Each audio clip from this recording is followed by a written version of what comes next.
How to make kachori at home quick and easy. इस video में मैं आपको बताऊंगी कि कितना आसान है घर पे ही कचौरी बनाना।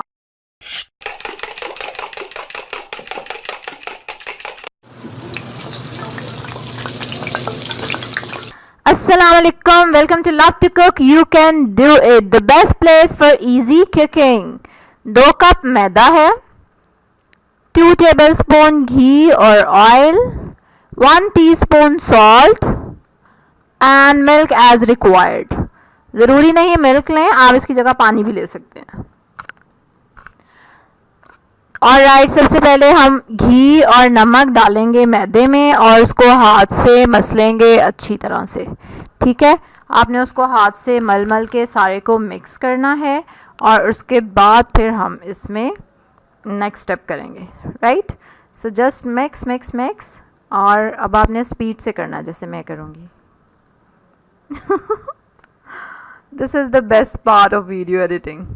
Alright, now we have started adding milk। अब थोड़ा थोड़ा करके दूध ऐड करेंगे। बिल्कुल थोड़ा थोड़ा आपने ऐड करना है और एकदम से ज़्यादा सारा दूध नहीं डाल देना, क्योंकि मैदे को थोड़ा सा हैंडल करना मुश्किल हो जाता है। लेकिन आज मैं आपको इसको हैंडल करने का बहुत ही ईजी तरीका बताऊंगी, और वो ईजी तरीका है rest. Just give it rest. अब ये देखें, अभी मैंने इसको दूध के साथ गूंद लिया, नीट कर लिया, थोड़ा थोड़ा पिन्नी बन गई कह लें। मुझे अब मज़ीद इसको गूंदने में एनर्जी वेस्ट करने की कोई ज़रूरत नहीं। इसको मुझे स्टे करवाना है। इसको 1 घंटे के लिए आराम से रख दें, ऑटोमेटिकली ये थोड़ा सा सॉफ्ट हो जाएगा और मैनेजेबल हो जाएगा। हाँ, ये देखिए 1 घंटे बाद आया है। इसको डालें अब परात में या प्लेट में रखें, और अब मैं इसको थोड़ा सा गूंदूंगी। ठीक है, अब मैं इसको थोड़ा सा नीट करूँगी हाथ से। हल्का हल्का पानी लगाते जाएँ हाथ को, या दूध लगाते जाएँ। ठीक है, और इसको आप नीट करते जाएँ।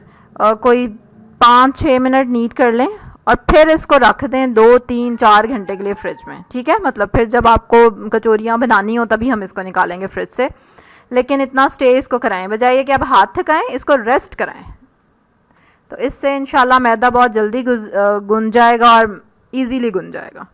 अब हम इसकी फिलिंग बनाने लगे हैं, और I am going to do it with potatoes. आलू हैं उबले हुए, मैश किए हुए अच्छे से। आप चिकन की फिलिंग बना लें, कीमे की बना लें, मीठी फिलिंग बना लें, जो आपका दिल करे। ये सूखा धनिया और ज़ीरा है कुटा हुआ, जो मैंने इसमें शामिल किया है। फिर नमक और मिर्चें, and then lemon, totally optional. अगर आपको नहीं खट्टा पसंद तो बिल्कुल लेमन मत डालिएगा। ठीक है, लेकिन मुझे आलू में अगर लेमन डाल देना थोड़ा सा, तो वो थोड़ा सा, वैसे मैंने ज़्यादा ही डाला है। एनीवेज, आप बिल्कुल थोड़ा सा ऐड कर लीजिएगा अगर करना हो, तो इससे थोड़ा सा चटपटा सा फ्लेवर हो जाएगा इसका ना, खट्टा सा। अब मैं इसमें डालूँगी ग्रीन चिली पेस्ट। हाँ जी, बस कर दो यार, लेमन इतना। अच्छा, मेरे अलावा घर वालों को थोड़ा लेमन ज़्यादा ही लगा, तो इसलिए आप ज़रा ध्यान से देख के डालिएगा। ओहो, बीज थोड़ा सा। चलें खैर, मिक्स इट और that's it, filling is ready.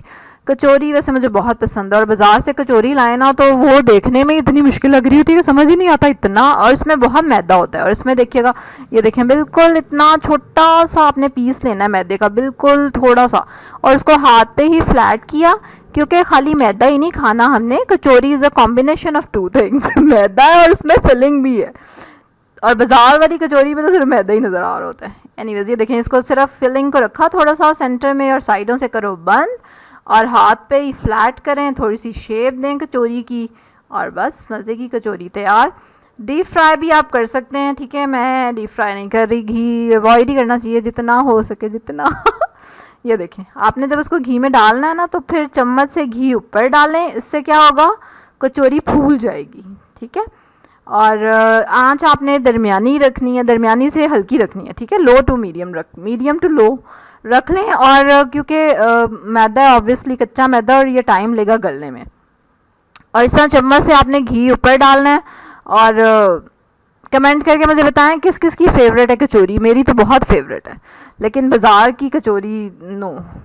तो ये बहुत ही आसान तरीका है, मिनटों में घर पे कचौरी बन जाती है। हाँ जी, अब ये दोनों साइडों से आपने इसको कलर आने देना है, हल्की आंच पे पकने देना है। बबल्स नोट कर लें। ठीक है, अब वाइल्ड कुकिंग इतने कि बबल्स बनने चाहिए, ये नहीं कि बिल्कुल बबल ही ना बने और चलो हल्की आंच ज़्यादा ही कर दें तो दैट इज़ यूज़लेस, कुक नहीं होगी आपकी कचौरी अच्छी सी, और बहुत ज़्यादा तेज़ आंच पे भी कुक नहीं होगी। हाँ, इनको अभी टाइम है, इनको अभी रहने देते हैं। और इस तरह से आपने कचौरियाँ बना ली और ये हो गई तैयार। मज़े से इंजॉय करें केचप के साथ, चटनी के साथ, और मुझे याद करें इसी तरह की इजी वीडियोस देखने के लिए, इजी रेसिपीज़ देखने के लिए ज़रूर सब्सक्राइब करें मेरे चैनल को और लाइक करें मेरी वीडियो को, and do share my video. और अगर आप भी किसी मुश्किल रेसिपी का इजी हल चाहते हैं तो ज़रूर कमेंट में मुझे बताएं।